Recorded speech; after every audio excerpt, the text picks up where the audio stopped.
Fresh morning விடிவெள்ளி நட்சத்திரங்கள் அனைவருக்கும் வணக்கம். எல்லோரும் நல்லா இருக்கீங்களா? சாப்பிட்டீங்களா? நம்ம கோலங்கள் மட்டுமல்லாமல் மலரும் நினைவுகள் பற்றியும் பார்த்துட்ருக்கோம். அந்த வகையில் நான் சின்ன வயசில் படித்த விக்ரமாதித்தன் வேதாளங்கதை தான் நான் உங்கள் கூட பகிர்ந்துக்கிட்டு இருக்கிறேன். ஒரு நீண்ட இடைவேளைக்கு பிறகு நம்ம பார்க்குறோம். இப்போ அதனால் ஒரு புது கதையவே நான் உங்கள் கூட பகிர்ந்துக்கிறேன். சுயநலத்தின் விளைவு அப்படிங்கிற அந்த வேதாளம் கதை தாங்க. கடைசி வரைக்கும் முயற்சி பண்ணிக்கிட்டே இருக்கிறான் விக்ரமாதித்தன். ஆனால் வேதாளத்தோட கேள்விக்கு சரியான பதில் தெரிஞ்சு அவன் சொல்லிடுறதுனால, வேதாளம் திரும்பவும் என்ன பண்ணுச்சுன்னா, முருங்கை மரத்தில் போய் ஏறிக்கிச்சு. திரும்ப போயிட்டு கஷ்டப்பட்டு பழையபடி அதை மரத்துல இருந்து கீழே இறக்கி அப்புறம் தோளில் போட்டுக்கிட்டு வரும்போது, அந்த சுயநலத்தின் விளைவு அப்படிங்கிற அந்த கதையை வேதாளம் சொல்ல ஆரம்பிக்குது. "நீ எதுக்கு இந்த இரவும் பகலும், ராத்திரி பகலா இப்படி உட்காந்துட்டு இவ்வளோ கஷ்டப்படுற? மழையிலையும், வெயில்லையும். ஏதாச்சும் அபூர்வ சக்தி ஏதாச்சும் உனக்கு கிடைக்க வேணுமா?" அப்படின்னு சொல்லி வேதாளம் கேட்குறாங்க. அதுக்கு விக்ரமாதித்தன் பதில் பேசாமல் வந்துகிட்டே இருக்கிறான். "இரு, உனக்கு கபாலியோட கதையை சொல்கிறேன்" அப்படின்னு சொல்லிட்டு வேதாளம் பேச ஆரம்பிக்குது. அதாவது மாணிக்கபுரி அப்படிங்கிற ஒரு ஊர் இருக்குது, ஒரு கிராமம். அந்த கிராமத்தில் பத்மநாபன் அப்படிங்கிற ஒரு வியாபாரி இருக்கிறாரு. அவருக்கு ஒரு பொண்ணு இருக்கிறாங்க. பிரத்யூஷா அப்படின்னு சொல்லி ஒரு பொண்ணு இருக்கிறாங்க. அந்த பொண்ணுக்கு திருமணம் செய்யலாம் அப்படின்னு சொல்லி அந்த பத்மநாபன் வியாபாரி முடிவு பண்ணுறாரு. அப்படி யோசிச்சுட்டு இருக்கும்போது அவரோட ஃப்ரெண்டோட பையன் ஞாபகம் வந்தாங்க. உடனே தன்னோட நண்பன்கிட்ட போய் கேட்டு அவரோட பையன் ஆனந்தன். சரி, ஆனந்தனையே பிரத்யூஷாவுக்கு கல்யாணம் பண்ணி வைக்கலாம் அப்படின்னு சொல்லி முடிவு பண்ணி கல்யாண பேச்செல்லாம் ஆரம்பிச்சிட்டாங்க. இது நல்லபடியாக போயிட்டுருக்கும்போது கல்யாணத்துக்கு 2 நாளைக்கு முன்னாடி என்ன ஆச்சுன்னா, பிரத்யூஷாவுக்கு திடீர்னு ஒரு வித்தியாசமான ஒரு நோய் வந்துருச்சு. என்னென்னா, அவங்களால பேசவே முடியாது. வாய் திறந்து எதுவுமே பதில் பேசவே முடியாது. அந்த அளவுக்கு ஒரு நோய் அவங்களுக்கு தாக்கி இருந்துச்சு. எல்லாரும் எங்கெங்கே எவ்வளோ ஃபேமஸான டாக்டர்ஸ் வைத்தியர்லாம் இருப்பாங்க இல்லையா, அப்போ நாட்டு வைத்தியம் அந்த எல்லாரையும் கூப்பிட்டு பார்க்குறாரு அந்த பத்மநாபன். ஆனால் அவங்களுக்கு சரியாகவே இல்ல. அப்போ ஒரு ஃபேமஸான ஒரு வைத்தியர். அவர் என்ன பண்ணுறாருன்னா, அவரை வர சொல்கிறாரு. அவர் பேர் தனஞ்சயன். அந்த தனஞ்சயன் சொல்கிறாரு, ஃபுல்லாக செக் பண்ணி பார்த்துட்டு, இவங்களுக்கு தொண்டையில் நரம்பு பாதிக்கப்பட்டிருக்கு. அதனால் இவங்களுக்கு பேச்சு வர்றதுக்கு வாய்ப்பில்லை. அப்படியே பேச்சு வரணும்னா தசமூலம் அப்படின்னு ஒரு மூலிகை இருக்குது. அந்த மூலிகையை கொண்டு கொடுத்தா இவங்களுக்கு பேச்சு வர்றதுக்கான வாய்ப்பு இருக்குது அப்படின்னு சொல்கிறாங்க. ஆனால் அந்த தசமூலம்ங்கிற மூலிகை அப்படி ஈஸியாக கிடைக்காது. அது ரொம்ப ரொம்ப கஷ்டம் அது கிடைக்கிறது. அது எங்கன்னா வங்காள விரிகுடா இருக்கு இல்லையா, அங்கே உள்ள நாகத்தீவில் தான் அந்த இது இருக்குது. வங்காளக்கடலில் உள்ள நாகத்தீவில் தான் அந்த தசமூலம்ங்கிற மூலிகை இருக்குது. அதை எடுத்துகிட்டு வர்றது ரொம்ப ரொம்ப கஷ்டம் அப்படின்னு சொல்லி இந்த வைத்தியர் தனஞ்சயன் சொல்கிறாரு. உடனே இந்த ஆனந்தன் மாப்பிள்ளை இருக்காங்க இல்லையா, அவங்க சொல்கிறாங்க, பரவாயில்ல, எவ்வளோ கஷ்டமாக இருந்தாலும் பரவாயில்ல, நான் அதை போய் கொண்டு வரேன் அப்படின்னு சொல்லி முன்னுக்கு வராங்க. உடனே தனஞ்சயன் அந்த வைத்தியருக்கு ரொம்ப சந்தோஷம். "நீ இந்த மூலிகை கொண்டு வந்தீங்கன்னா பிரத்யூஷா மட்டும் இல்லை, இது மாதிரி நிறைய பேர் இந்த நோயால் பாதிக்கப்பட்டிருக்காங்க இல்லையா, அவங்களுக்கெல்லாம் இது ரொம்ப யூஸ்ஃபுல்லாக இருக்கும். அதனால் நீங்கள் கொண்டு வந்தீங்கன்னா எல்லாருக்குமே ரொம்ப நல்லதாக இருக்கும்" அப்படின்னு சொல்கிறாரு. "அதனால் நீ மட்டும் தனியே போக வேண்டாம். உன் கூட என்னோட சீடன் சஞ்சய் அப்படிங்கிற பையனையும் நான் உனக்கு துணையாக அனுப்பி வைக்கிறேன்" அப்படின்னு சொல்லி சொல்கிறாங்க.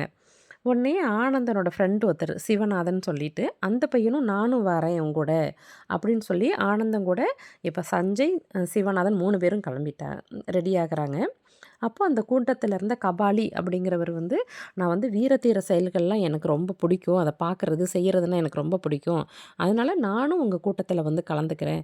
நம்ம 4 பேருமா சேர்ந்து வெற்றி கனியை பறிக்கலாம்" அப்படின்னு சொல்லிட்டு அந்த கபாலியும் அந்த கூட்டத்தில் சேர்ந்து 4 பேருமா கிளம்புறாங்க. ஆனந்தன், சஞ்சய், சிவநாதன், கபாலி இந்த 4 பேருமே கிளம்பி போயிட்டுருக்குறாங்க. அப்படியே நடந்து ரொம்ப தூரம் போகிறாங்க. ஒரு நீண்ட பயணத்துக்கு பிறகு வங்கக்கடலில் ஒரு சின்னதாக ஒரு கட்டுமரம் ரெடி பண்ணி அதில் கிளம்புறாங்க. 5 நாள் வரைக்கும் அவங்களுக்கு எந்த பிரச்சனையும் நல்லா போயிட்டுருக்குது.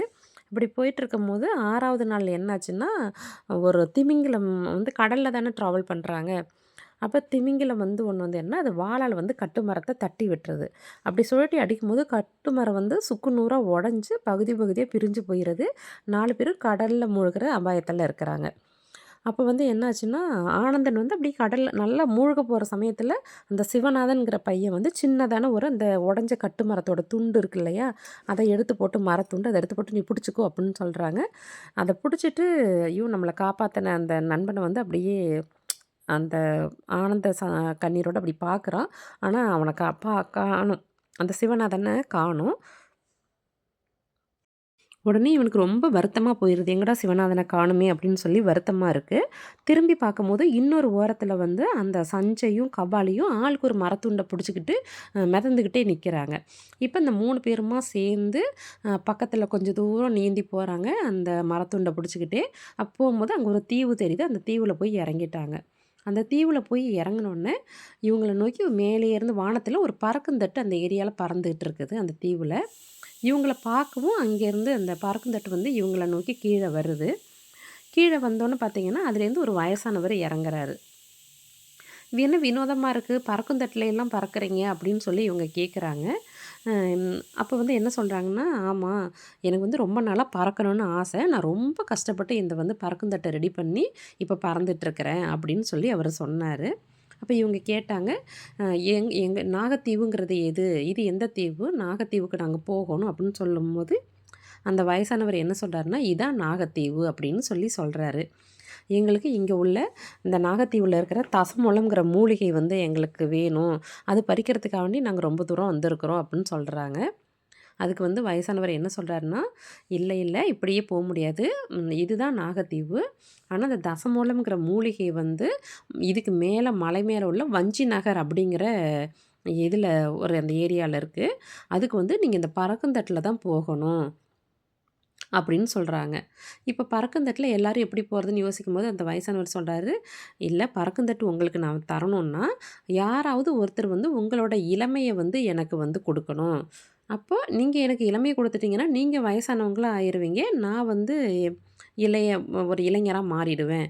அப்படின்னா தான் நான் இந்த பறக்குந்தட்ட குடுப்பேன்." அப்படின்னு சொல்லி சொல்றாரு. உடனே இப்போ வந்து இருக்கிறது 3 பேரு தான். ஆனந்தன், சிவநாதன் வந்து தண்ணியிலேயே மூழ்கிட்டான். காணோம் அவர. தண்ணியிலேயே காணோம். அடுத்து சஞ்சய். உடனே சஞ்சய் என்ன சொல்றாங்கன்னா, நான் வந்து எ என்னோட இளமைய வந்து நான் உங்களுக்கு குடுக்குறேன் அப்படின்னு சொல்லி சொல்றாங்க. ஆனந்தன் சொல்றான், "வேண்டவே வேண்டாம். நம்ம கஷ்டப்பட்டு பார்த்துக்கலாம். வேண்டாம்." அப்படின்னு சொல்றான்.